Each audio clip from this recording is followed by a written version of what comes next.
Good morning. Good morning. Good morning, Dr. Arya. Dr. Arya, Morning. just for the Yeah. record, we're talking about the inner critic, right? So Dr. Arya is being the external critic. He's not being very nice to me this morning. So I'm trying really hard to do Facebook Live. I'm trying to be a nice guy, and he is pummeling me. Yeah. Sorry, David. You know why, audience? The reason I'm laughing is because as David was driving here, he wanted to do the Facebook. And anyhow, I saw David driving, and then I said, driving Miss Daisy, and I started to laugh, and I thought, driving Dr. Hanscom. It's a new podcast we need to do. So, That was gonna be carpool karaoke, but we're gonna figure carpool karaoke, karaoke. yes. Right. Anyway, I am in Seattle. I'm getting ready to do a conference today with my former fellows and former partners. So I was talking to Les this morning. We're still talking about this workshop we're doing Saturday, August 14th, about befriending your inner critics. And I'm learning a lot. I really never thought about these things, but these inner critics probably have more to do with our quality of life than almost anything else there is. And I talk to person after person, and when I'm now finding out, maybe I'm asking the questions differently, maybe I'm hearing it differently, but these inner critics are just torturous. So we talk about anxiety, frustration, the body's chemical reaction, which happens, but these inner voices don't stop. And so you have the perfect life. Sometimes you're on vacation and relax.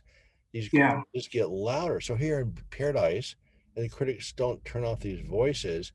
So Yeah. Dr. Arya, I guess by being an external critic, is going to introduce us to the inner critics today. So Dr. Arya, tell me about these inner critics. Sure. I think, David, a great place for us to start. We've been talking about it for several days, right, this week. I think it'd be good. This is a great time for us to pause and really just define what are the inner critics. And so the inner critics are basically, we refer to as the voices we hear on the inside that judges, criticizes, demeans a person, whether or not the self-criticism is objectively justified.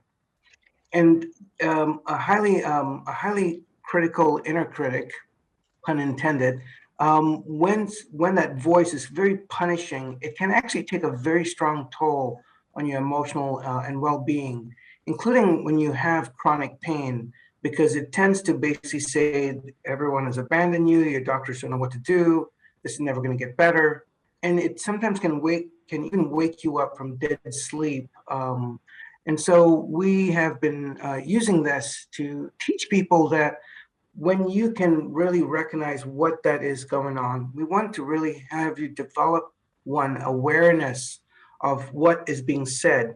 And learning to get some space in between is usually the very, very important step. It's just fully being awake. So that's the definition. It tends to demean, criticize, even when it's not objectively justified. Well, it's also part of the unconscious brain. It's way more powerful than your conscious brain. So it's very little to do with who you are, correct? Yep. Yep. Yeah, absolutely. And the thing we want to know is this is the question, what is it protecting you from?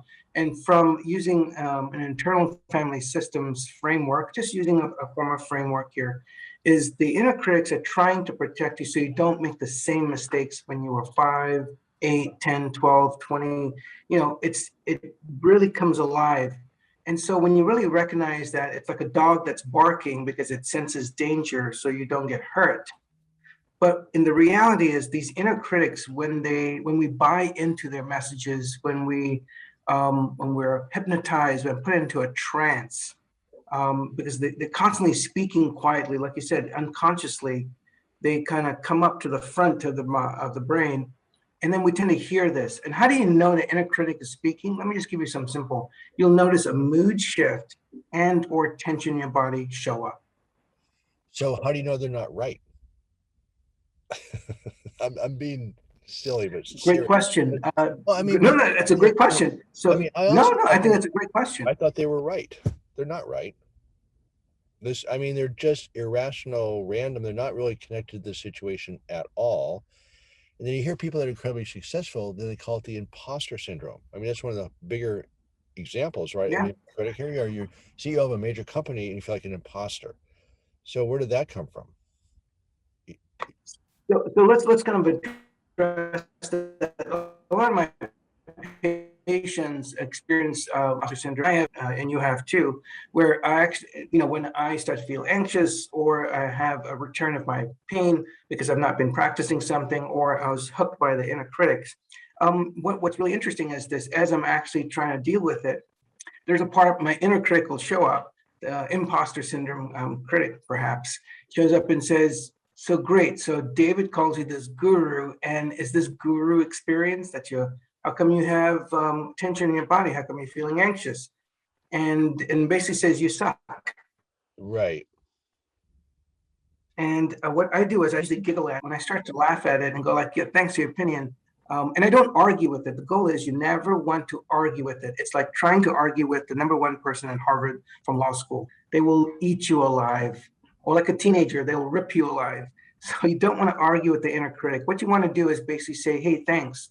And I even instruct my inner critics, which will walk folks through the process and the workshop, is I even tell the inner critic is, hey, you're being extreme. So I talk to it like a child with respect, not condescendingly, that you're being extreme, can you dial it down?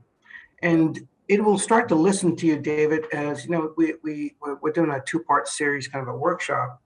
And that other part that we'll be doing, the second part in November, is we spent more time talking about how to develop the self, like a healthy parent. So these inner critics keep showing up because we are not showing up during difficult times. Let me repeat that one more time.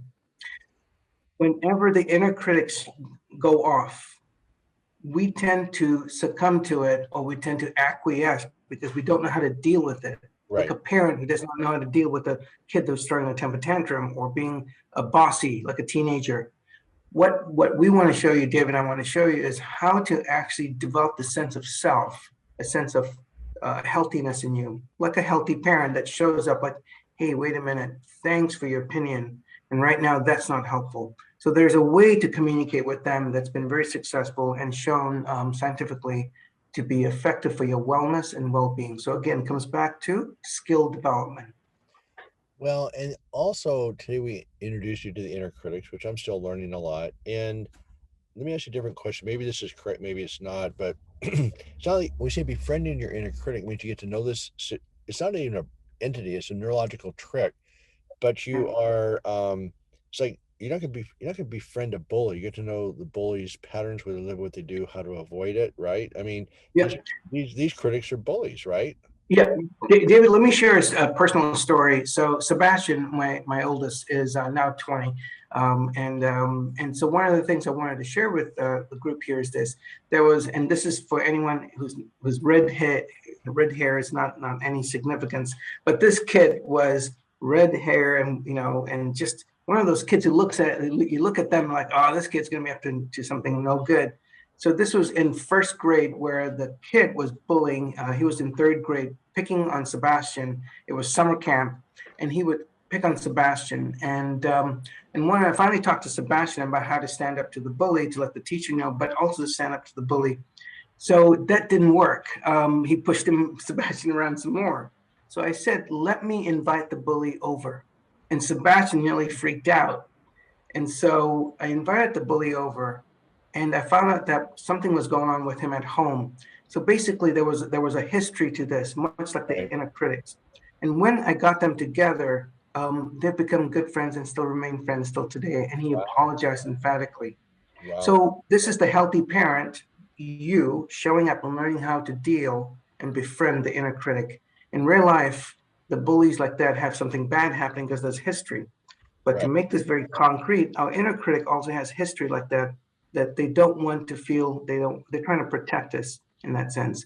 But when you befriend the inner critic, the power is lost, but we can also learn to communicate with them more effectively, and they will listen to you when you show up during difficult moments. So when you're feeling overwhelmed, and if you don't step in to do breath work, you don't step in to basically go or use some sort of mental skill to calm yourself down, what happens is the inner critic tends to step in, much like a parentified child, a child who has too much responsibility like an adult.